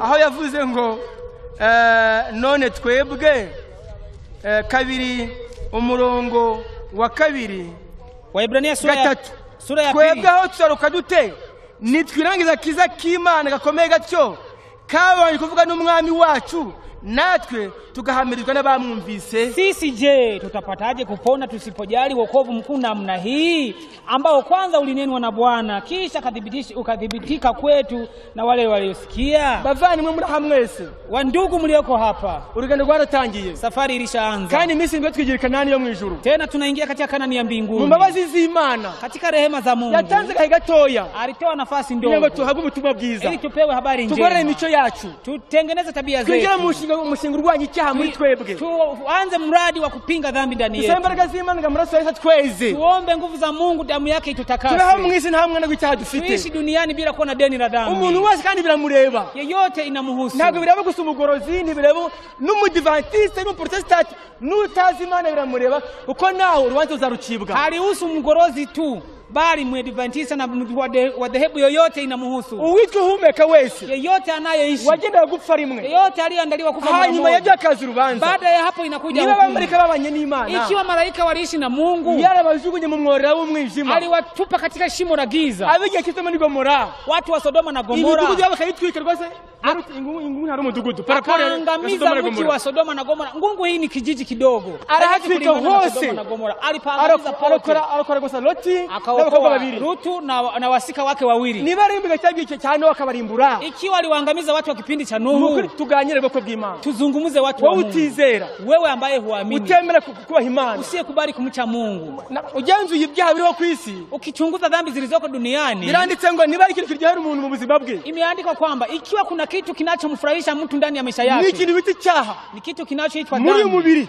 ndani ya mwili huu. Icyaha kiraryoherera, dhambi inakuwa na utamu, kirakuresha, inakuvuta, kikubwira ibitariho byuzabona, inakwambia mambo ambayo hutayaona, kandi kiraguhumisha, tena inakutia upofu. Nasema ngavuga ngo cyagikwereka ngo isi birinduye, cyakwereka ahantu heza kandi nyuma ari habi, tuharebe. Huwa kinakuonyesha dunia nzuri huku, kisikuonyeshe huku pabaya. Mwakituma duhuma ntikireba hazaza heza, inatufanya tuwe vipofu, tusiangalie wakati ujao mzuri. Ukumva kunywa inzoga aryo byiza, unasikia kunywa pombe ndio vizuri, kubana n'abantu bakomeye aryo byiza n'icyubahiro, kuishi na watu mashuhuri ndio vizuri, musangira ka primus ka mitsingi n'ibindi, musangira primus na mitsingi, hapo ndio vizuri. Ukumva ubusambanyi rwose imwiraha, unasikia uzinzi huko kwenye raha. Mu bitabo cy'umubwiriza haranditse ngo, katika kitabu cha Mhubiri pimeandikwa, nubwo wacumura karijana, nubwo wacumura inshuro 100, hata kama ukitenda dhambi mara 100, ariko ntubone igihano cyo kugeza uwo mwanya, lakini usipate adhabu papo hapo, rindira gatoya, subiria kidogo. Ngimana zikurindira abayuba ni Petero wa 2, ni Petro wa 2 kabiri umurongo wa 8 cyangwa 9, sura ya 2 mstari wa 9. Urakora ibyaha Imana ikakwihorera, unatenda dhambi na Mungu anakuacha, uti niko bizahora, unasema mambo yataendelea kuwa hivi. Ni kabiri umurongo wa 9 haranditse ngo, sura ya 2 waraka wa 2 wa Petro 2:9, Imana izi gukiza abayubaha ibagerageza no kurindira abakiranirwa kugeza ku munsi w'amateka ngo bahanwe. Mungu anajua kuwalinda watakatifu na kuwalinda wenye dhambi mpaka siku ya kuwahukumu katika siku ya mwisho. Mwumve amagambo, nuvuga abamukunda, wale wanaompenda, Imana izi ibintu bibiri bikomeye. Mungu anajua mambo mawili muhimu. Abamwubaha wale wanaomheshimu izi kubarinda no kubakiza bagerageza. Mungu anajua kuwalinda na kuwalinda majaribu mu ntambara zikomeye katika vita kubwa zatera ubugingo bwabo ambazo zingamiza maisha yao katika hatari. Abo bahimana wale wanaomcha Mungu Imana zikunti barinda. Mungu anajua namna ya kuwalinda. Izi ni kintu cya kabiri noneho anajua na jambo lingine la pili. Wanabamucumuraho na wale wanaotenda dhambi izi kubarindira Mungu anajua kuwalinda kuwasubiri anawasubiri. Babagira Imana hari abayinjiji anawasubiri wakifikiri Mungu ni mjinga huenda amesahau wanafikiri kwamba haoni lakini muda utafika ikabikira imbere yawe byose anayaweka mbele zako yote none ugahabwa le kontre ukabona bayenverse ibyo ruzigo nibyo uzahabwa mu buzima yale uliyokuwa unafikiri kwamba utapewa ndani ya maisha yako ukazabona kinyuranyo utaona mambo tofauti. muri yo makumyabiri baravuze ngo katika Ayubu 22 ngo uzashaka umunyabyaha mu bure amesema utamtafuta mwenye dhambi na utamfuata bamubaririza aho yaba yakuzaboneka n'umunsi umwe watamtafutisha wasimpate mwenye dhambi bagwaneza lakini wenye haki abakoreye Imana wale waliomtumikia Mungu abatanze igihe cyabo wale waliotoa mida yao wale walioacha mali zao abaremereye mu isi nyuma bare bahakurya wale waliotoka duniani lakini wakiangalia ng'ambo wataishi milele bazahabwa Edeni ariyo isi watapewa Edeni ulimwengu mpya bazabaho ubuzima butagira iherezo wataishi maisha ya milele. Ayo ibintu hari ubuzima bingibi haya ya hapa duniani sio maisha. Angalia kama hizi pikipiki igerageza benshi zinawajaribu watu akubana kimana bitana moto anaweza kumwacha Mungu ili apate pikipiki. Ubanye imodoka wewe na kandi gari yenyewe ni hatari. Ubanye bursa ya mahanga watinye kimba gijuru anayepata bursa ya kwenda kusoma nchi za nje kwa simu yake akachukua rekodi watu wengi wakafariki na mamilioni ya pesa akarusha ile video tsunami amazi kwenye la bigimbara za ni nyanja maji ya tsunami yalipita yakawaua watu wengi. Nta muntu menye mandi tawe amazi arazamuka maji yenyewe yaliinuka yakainuka 150 180 amazi arazamuka bageze mu mudugudu mwiza Indonesia maji yaliinuka yakaangamiza mji mzuri wa Indonesia. Muzabana bazungu bari kwirukana utwana twabo wa mama walikimbia na watoto wao. Sasa hata ukikimbia unaweza kuyakimbia mafuriko. Umuntu uzi ubwenge mtu ambaye ana akili uzi bitekerezo aliye na mawazo mazuri uzakira ubutumwa ni yule atakayepokea mgaciro. Mtu ambaye anajua kuthamini azatanga imari atatoa mali zake. Umuntu uzi ubwenge mtu aliye na akili azakunda ubutumwa kabiriza n'abandi ataupenda ujumbe na kuhubiri kwa wengine. Mtu aliye na akili muryango wawe atahubiri katika familia yake. Ingiza ujumbe ndani ya familia yako. Nimbo hari assurance wonyine ubuzima. Hapo ndipo kuna uhakika wa kupata uzima. Ubu twapfa. Hata kama tutakufa leo. Nuko wadukubita. Hata kama radi ikitupiga. Nuko wafuaga mu nyanja. Hata kama tutaanguka ziwani. Uzabusubira kudashirwa kubw'Imana. Utakuwa na uhakika kwamba utamuona Mungu. Wakati utafika utakumbukwa. Uko niko byanditswe. Ndivyo imeandikwa. Ariko uribashye ufite ubuzima wowe. Lakini ukijidanganya kwamba una maisha. Bari nyaka yawe. Maliza miaka yako. Bayibare. Hesabu mwese muri abanyabwenge. Nyote ni wenye akili. Leo ile miaka ufite uyu munsi. Angalia miaka ulionayo leo. Muyimbire basira ayizi mu mutwe. Usiniambie kila mtu anaijua akili. Biblia yavuga ngo Biblia inasema nubwo wazarama hata kama utaishi. Nubwo wazarama hata kama utaishi. Wisasira amafaranga. Tafuta ukilala kwenye pesa. Ngazimeze kama maua. Ukiwa na ng'ombe kama maua. Ukiwa utangiye nyinshi cyane. Ukiwa na milima mingi kama hii. Ntabwo uzarenza imyaka 80. Hautazidisha miaka 80 au 80. Hautazidisha miaka 80. Ukizidisha ile miaka ntabyo barwa haihesabiwi. Vana mimi ufite noneho. Ondoa sasa miaka ulionayo umebakiza mingi. Bigasa niba kandi uzanapfa. Inakuwa kama siri na utakufa na mimi nitakufa. Hivi mimi nina 50. Ubu ni hari ngofite 20 imbere. Yawezekana nyinyi mna ufite 50 imbere. Hivi kweli mbele nina 40 zingine zimebaki. Za malaria ziraha. Malaria zipo. Intambara ziriho. Vita zipo. Macinyira hari. Kipindupindu. Amasasi ariho. Masasi. N'imyaka iyo bavuze mu byanditswe ariko utanigezamo. Imyaka byanditswe. Myaka iliyoandikwa kwenye maandiko. Ariko utanigezamo rwose. Huenda usiifikishe. Ariko bakubwiye ngo izere mu myaka micu usigaje. Lakini wanapokuambia aamini kwa miaka michache uliyobakiza. Ukabeshwa n'iyi michache. Unachanganywa na haya majani. Ukabeshwa ni dolari. Unadanganywa na dola. Ukabeshwa n'inkuru kure bara hakurya. Unadanganywa na habari zinazotoka huko. Nabanga nikibaza nahanga nyuma y'ukwezi kabaza yagiye zose. Nabanga niki. Nabanga nikibaza ni nka muri imisozi. Ni wangapi wanaoleta ng'ombe katika milima hii? Nyuma y'imyaka y'imisi mikeya. Baada ya siku chache. Bakamanika amaboko batya. Wanabeba mikono juu ya kichwa. Abandi kurwara imitima. Wengine wanaogopa wanaugua mioyo. Nabanga ni mu Rubaya hano. Ni wangapi hapa Rubaya? Bari mu Nyangara baryamyemo. Wamelala wameanguka huko kwenye machimboni wamekufa. Kitabu kibi hanyuma muzingo wa mbere. Katika kitabu cha testimony wa kwanza. Haranditse mu minsi imperuka. Ameandikwa Shetani katika siku za mwisho. Yagira bagirane neza. Anasema dunia itameremeta, watu waione inameremeta. Amafaranga bareke kuri abantu rwose. Pesa itawavuta watu sana. Bari tunaweza watugerageje mu buryo nkuko yagerageje Yesu. Lakini atatujaribu kama alivyomjaribu Yesu. Kugira ngo atugotera aho ngaho. Ili atuteke pale. Mwibaza abantu baturumarine mwibuke. Sikilizeni watu wa madini ya turumarine. Njya numva simbize ko njya numva ngo. Huwa nasikia. Ibihe byose igumba kuwanyuma ntigumuka. ngo ntiboneka kwa nyuma. Madini hayo ya aina ya turmalini eti huwa yanaibuka siku ya Ijumaa. Hizo ni mafaranga menshi, siku ya maandalio ya Sabato. Wakati umunsi mwari umutindi. Inaleta pesa nyingi unazipokea.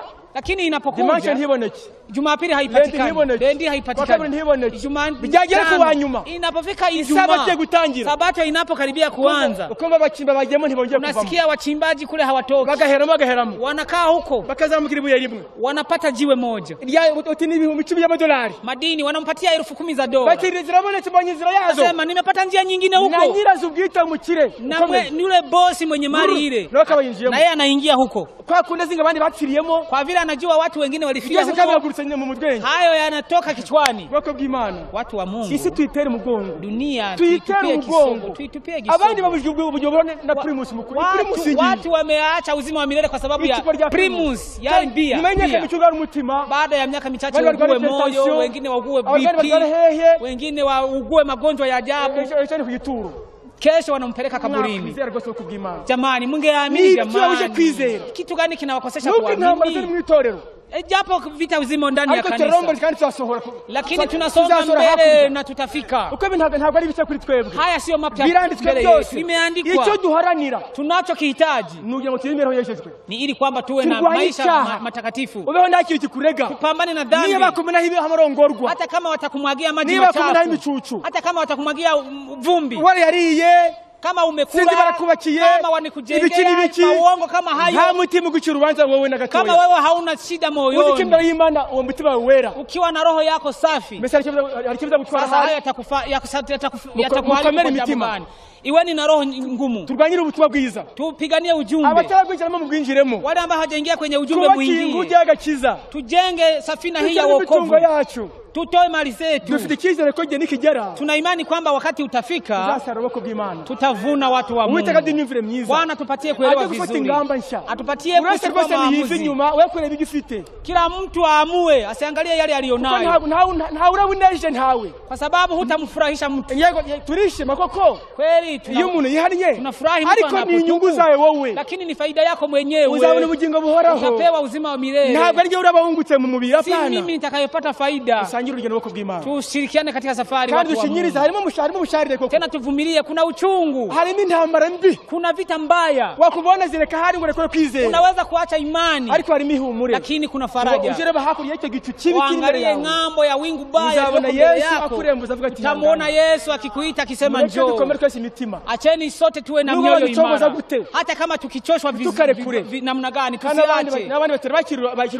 Na wale ambao hawajapokea ujumbe, namwe mubugenzure, chunguzeni. Ntabwo ari kubahata, sio kuwashurutisha, ariko nimugenzura, bali chunguzeni. Hano hari ukuri kw'ijambo ry'Imana. Hapa ndipo kuna ukweli wa neno la Mungu. Mungu awawezeshe kuelewa. Kandi mu Rwanda tutindishirize na atuhesabie haki. Tuhabwe ubugingo buhoraho twese. Tupewe uzima wa milele sote. Katika jina la Yesu.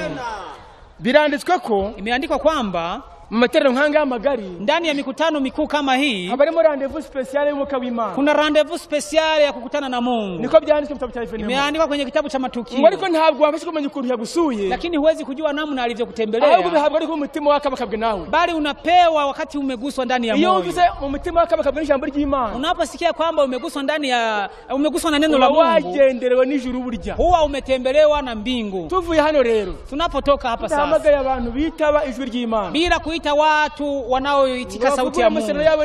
Warekebishe ahadi zao na Mungu. Kwa waduhemutse. Tutakuwa tumetenda sio haki. Ahubwo turasaba ngo, bali tunahitaji kwamba mu mutima nafite afite imyanzuro. Mtu anayesikia moyoni amechukua uamuzi wo kwitegura urubanza rurimo, wa kujiandaa hukumu ambayo inaendelea. Akiunga na Yesu udukira urubanza. Anajiunga na Yesu anayetuhukumu. Yadutsindishirize. Ili atuhesabie haki. Tugasangira urugendo nubwo rurimo intambara. Tushirikiane katika safari hii japo ina vita, lakini tukiwa na imani. Kugira ngo tusengere hamwe. Tunataka tuombe pamoja. Tukumenye tujue unyosha akaboko hejuru, akaboko hejuru, unyosha mkono juu. Mwuka bw'Imana ninde namubona hirya yuko kule. Utaguhirira kumugisha rwose. Mungu akubariki sana. Urahaguruka muone data, urahaguruka. Utasimama ndugu, utasimama. Ndakubona. Nimekuona kule. Ninde wundi? Nani mwingine anahitaji tuombe pamoja? Na mwingine. Nawe haguruka boko bw'Imana. Na wewe simama. Nawe haguruka. Ninde wundi? Mwingine. Mushira boko hejuru yanyu. Nyosha mikono juu. Ngo tuone neza, muhaguruke. Tuone vizuri, musimame. Muhaguruke aho muri muhaguruke. Mahali mlipo musimame. Nibande bumva agiye kwiga ni itorero ry'Imana. Watu gani wanaosikia wanahitaji kujiunga na kanisa la Mungu? Niwaona kule.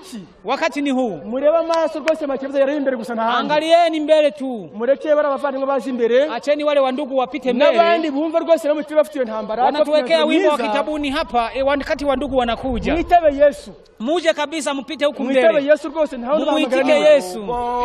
Ngaho tambuka imbere muvandimwe.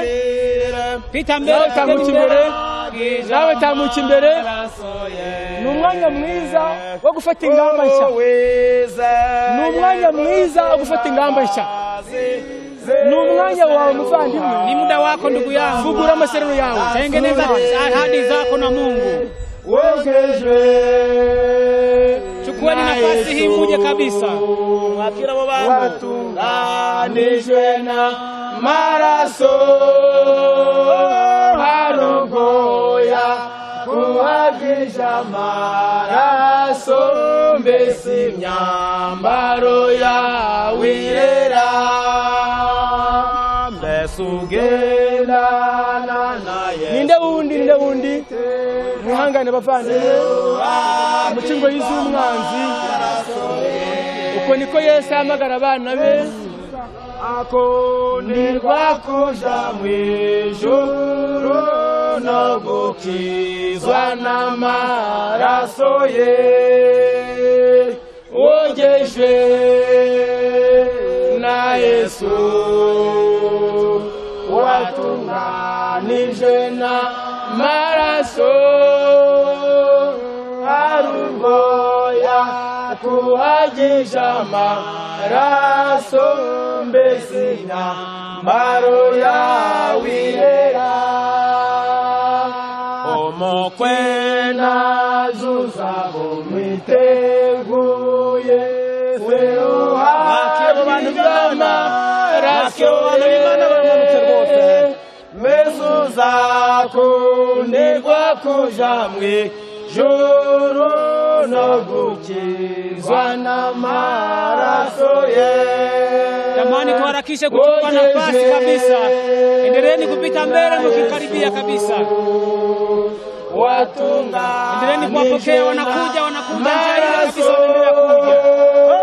Harugo ya kuhagisha maraso mbese imyambaro yawe irera hunga ibyaha jukora ibibi. Abantu b'Imana bari kumanuka, nawe were kusigara mwene mushiki wanje, uyu ni umwana wawe. Banguka, Yesu aragukunda kandi aragushaka. Ariso kwitembekeze tema wejeshwa maraso ya Yesu. Haguruka cingo izabaragira ngo igicika umwanzi. Na Yesu watunga nijwe na maraso harugoya kuhagisha maraso mbese imyambaro yawe irera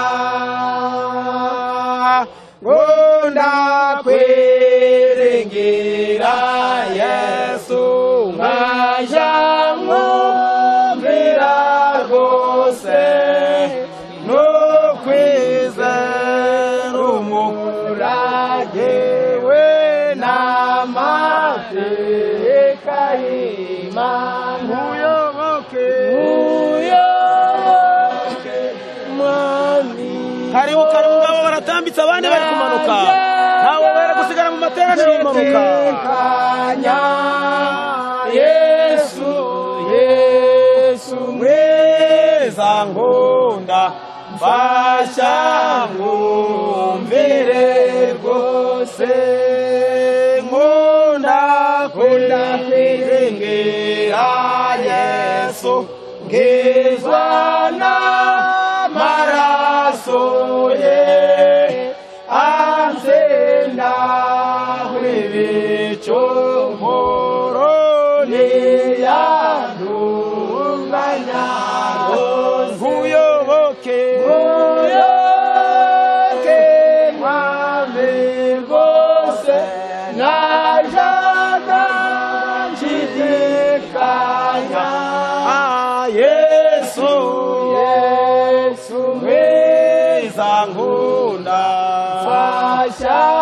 fasha ngumvire rwose nimenya kumwiringira sinzabange cumu. Manuka nawe mubyeyi, haguruka wa mukobwa we, wa musore we, uyu ni wo mwanya wawe, ni amahirwe yawe, ngwino Yesu aragutegereje. Karibu karibu karibu, mubakire abantu b'Imana. Ngoyoboke mwami rwose ntajaga nshidikanya, Yesu we. Abagabo beza, abagore beza, abasore beza baramanutse, ngwino nawe rwose nemawe no kukumenya, Yesu karibu. Mwakira abantu b'Imana, manuka nawe were gukererwa, tambika hagurukana ubutwari. Aya niyo masaha y'amahirwe yawe. Nuko ngumane iteka uyoboke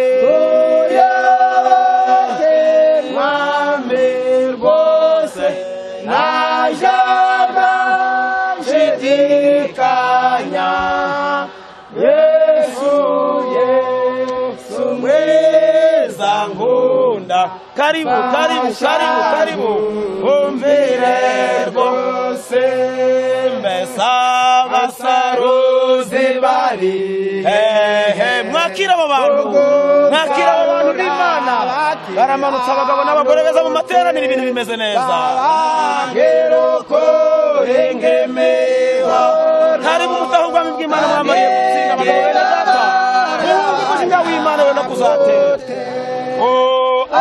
Abasaruzi bari hehe ngo bafatanye natwe gusarura, maze twishime turi kumwe koko Isa.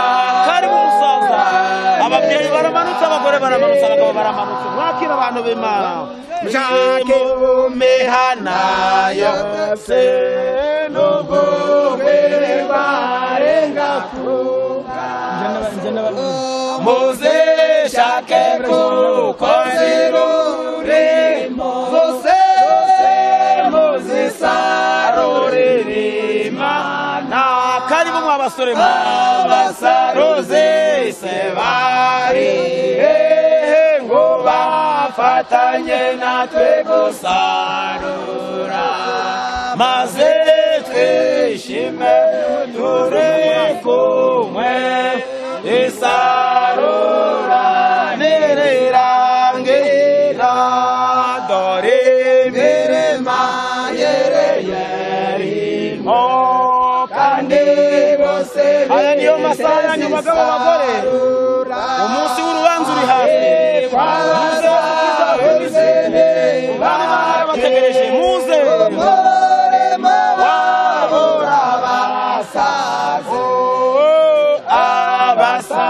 manuke mumanuke, baragusigara nawe. Aya niyo mahirwe yawe musore, ngwino Yesu aragukunda, ngwino ijuru riragutegereje, maze twishime turi kumwe, isarura nirirangira, mw'abantu mwe mwabure mihoro, musarure igihe kirageze, mushishikare umwamara araje, abazaniye ingororano, abasaruzi se bari hehe ngo bafatanye natwe. Mwakira abo babyeyi nyaboneka, mwakira abo bantu b'Imana, maze twishime turi kumwe, isarura nirirangira. Amen. Bwana asifiwe.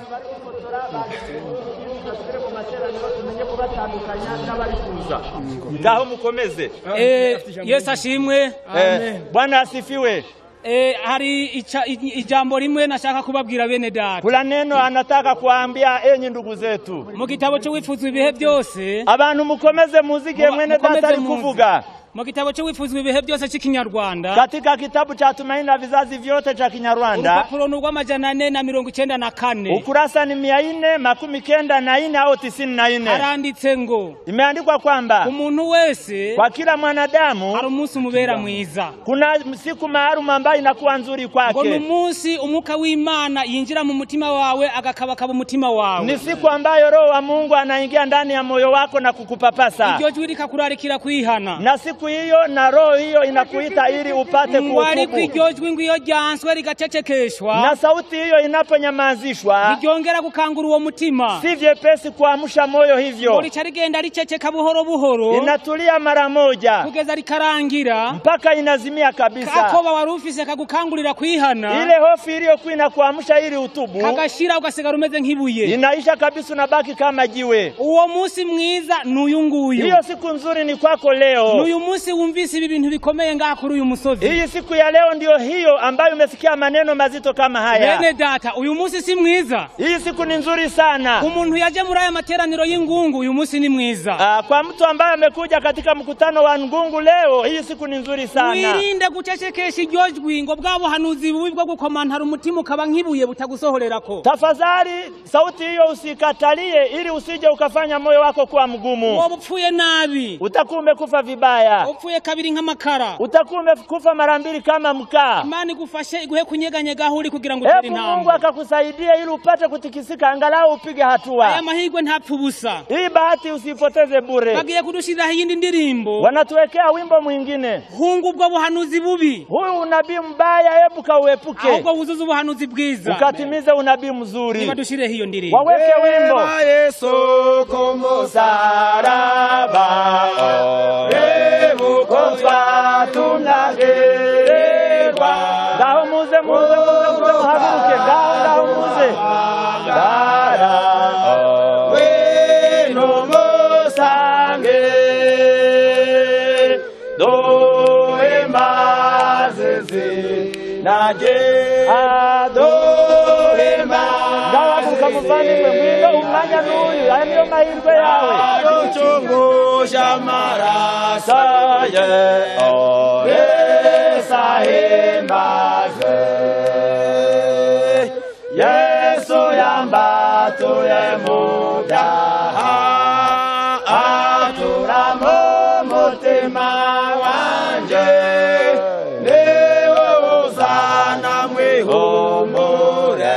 Mu by'ukuri ushaka aya mahirwe wayakoresha neza, kuko niwo mugizi udasanzwe ubaho mu buzima bw'umuntu. Gerageza utambuke, iryo jwi riri kugwenda ni iry'Imana, ntabwo ari irya Satani. Ngaho haguruka, nubwo waba uri kure cyane turakwakira. Yaduchungusha amaraso ye Yesu ahimbazwe, niwe sokwinyeza w'ibyaha narariyuhagije ndera ngeyo kwineza y'ibyaha. Karibu mwakiri uwo musore, karibu rwose. Yesu ahimbazwe, ngaho hagurukuze nawe, yaba ari amahirwe yawe. naje duhimbaze naje yaduchungusha amaraso. Manuka mukobwa, manuka musore. Yesu ahimbazwe, muze kw'isoko y'agake. Uyu ni wo mwanya wawe, nyabuneka were gukomeza kwicara. Karibu mwakiri uwo musore. Ibyaha byose Yesu ahimbazwe, duhimbaze karibu rwose.